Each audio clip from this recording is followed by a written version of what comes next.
Atari VCS has been out for over 2 years at this point, and I will forever be in its debt for giving my channel a boost in the arm when I was one of the first channels to cover the system. Since then, the Atari VCS has kind of blended into the background with some updates here and there, but never quite being something that I would recommend to people at the price point.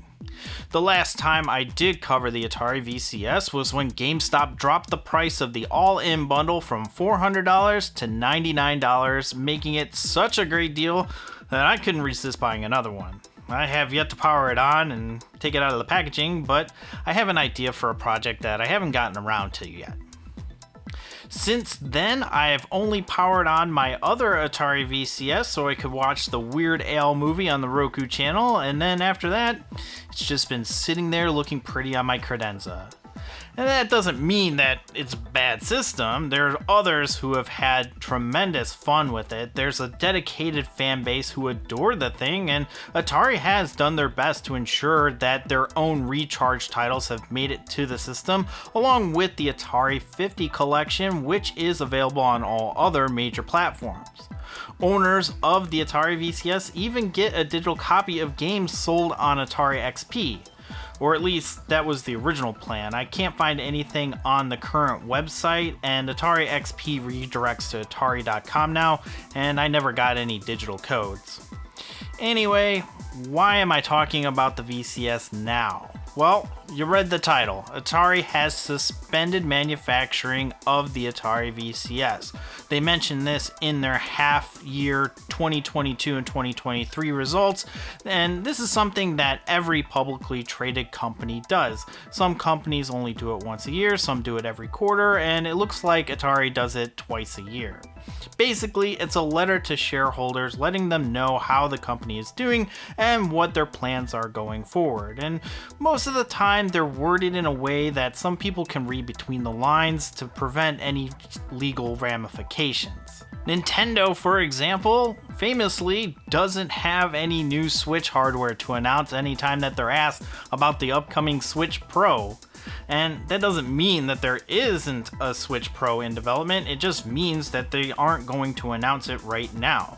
Announcements like that tend to affect the stock price, and if you don't deliver it in a timely manner, it can also affect the price. So it's best to address it but not go into details unless you really have something to announce and release. Atari hasn't had that great of a year when it comes to hardware. Compared to this time last year, hardware revenue is down 92% from 2 million to 200,000 euros. Yikes. So it makes sense that Atari would want to reevaluate how they want to approach hardware and suspend manufacturing more Atari VCSs, because basically out of every 100 VCSs manufactured, they're only selling 8. So it doesn't make sense to make more inventory if your current inventory isn't moving. And to really show you how it isn't moving, on the 30th of December of 2022, they sent out an email to everybody on their list saying that the Atari VCS all-in bundle plus an Atari speaker hat was marked down from $379 to $189, which is a 50% off for their 50th anniversary, and it was only available to the first 50 people. Pretty clever. So naturally, I bought one because I had a collecting relapse and I needed all 3 versions. I don't really know what's wrong with me, but the FOMO got to me. But everyone else avoided it because it took almost 8 hours to sell all 50 units, assuming that they had 50 units to sell. Even when it was $99, it took Wario64 on Twitter to retweet it for GameStop to finally sell out, and that was on Slick Deals as well. But just because they suspended Atari VCS manufacturing doesn't mean that the VCS is kaput, but it does really confirm what people have been saying since it was announced. The Atari VCS is pandering to a super niche market, and not a lot of people outside of the Atari diehards are going to be aware of this system computer hybrid. Atari still sells the VCS on their site, and they marked it down 20% for the holiday before that 50% bundle, but now it's all back to MSRP. I thought it would be a permanent price drop, but I guess not. Atari is the best way to get the system though. You can find it on GameStop, it's still listed there for the original retail price, but you can't add it to the cart, and it says that it's not available within 250 miles of my zip code. But I do think it's funny that they put it under the Sega Genesis hardware though. You can buy it from Best Buy, and Micro Center had them in stock, but not anymore. But you're going to get a deal from Atari first before the rest of the retailers, so I'd stick checking out Atari before going elsewhere. So, like I said, they're not necessarily flying off the shelves, and if the Atari hats are any indication, I bet they still have a couple hundred VCSs in the warehouse somewhere, just waiting to get fulfilled.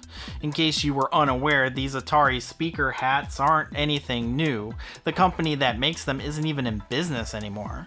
I was going to do a video on them a while back because I was trying to track down them all, and because I have a collecting problem, and I came across a tweet from my research from Atari pretty much saying that they were marked down to $40, and then when they sold enough at those prices, they quietly stopped promoting them and selling them on their site. I actually thought that they weren't available anymore for a while, especially the Blade Runner one that I got up here. They were really hard to find. There's a Pong one that I've never seen on eBay or anywhere else.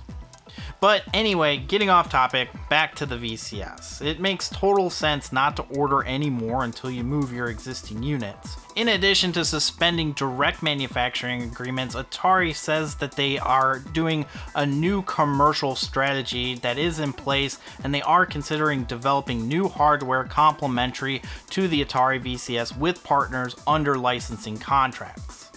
So, new hardware complementary to the Atari VCS. What could that mean? What can we expect from Atari in terms of hardware going into 2023?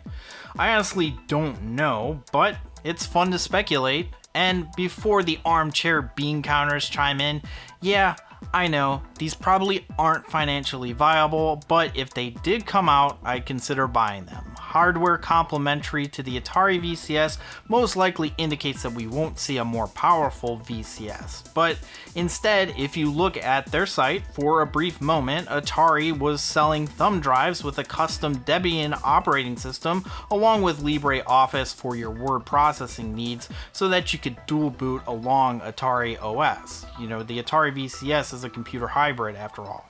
So maybe selling things like that to make the VCS a little bit more appealing to people who might not have the knowledge to dive into computing like that could be on the horizon. I think it would be cool to see more USB updated Atari controllers. We already have that classic 2600 style controller. What's to say that they can't make it a bit more premium with a bit more resistance to the spinner mechanism? I would love a heavier controller with a weighted spinner instead of a digital one. Atari has branded controllers and accessories like this Ultimate Fight Stick. It's $200, but it has a trackball and a spinner for games that accept it. I know that the Mr. community really took a liking to it because it covers almost everything when you're emulating, but I'm not sure if they got the spinner or the trackball to work. And for a brief moment, it was like $100. I wish I would have picked one up then. Or maybe we get a USB Jaguar controller. Atari just released the Atari 50 collection, and the first time ever we have Jaguar games digitally. There's also a very good Jaguar emulator now, and with the Jaguar core for the Mister making progress, a modern Jaguar controller would fit really good in the market. I'm just saying. Now, I'm sure that any Atari VCS companion hardware isn't going to be something truly groundbreaking, but since we're in the speculating spirit, what would an Atari VCS successor look like? I don't think that it would be wise to make another more powerful VCS. Even 4 years later, a lot of these AMD APUs fall short of being something that you would recommend to somebody that would be on par with a console for the same price. But underpowered desktops make super competent handhelds. The Steam Deck is probably the most popular handheld of 2022, and I'm pretty sure it's going to be for the 2023 year as well. A lot of people, myself included, were skeptical that Valve could deliver a competent piece of hardware after dozens of failed attempts.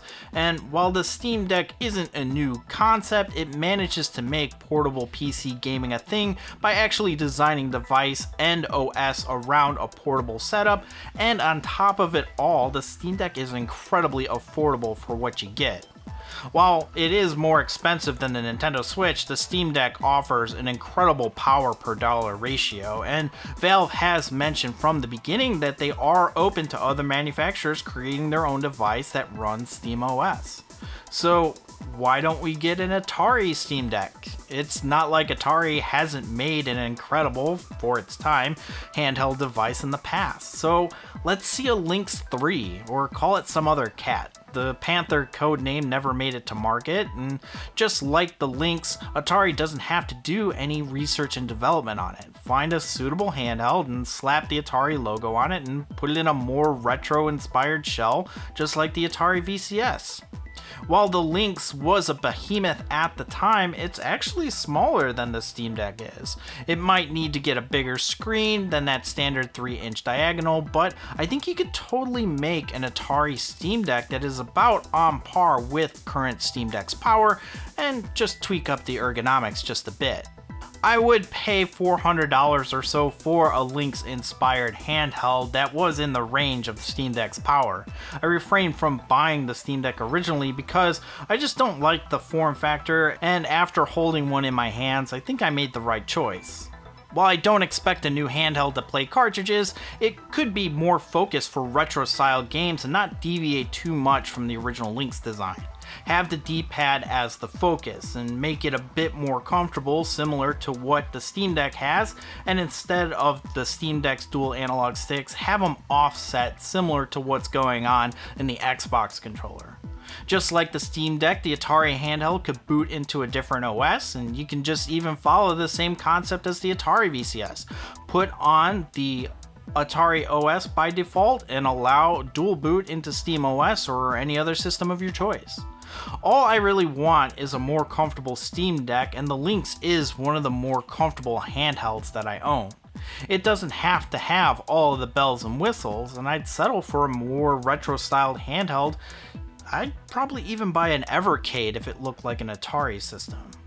Now that I said that all out loud, it doesn't really make sense for Atari to come out with something that plays SteamOS or any other device ever again, even if they just license the brand.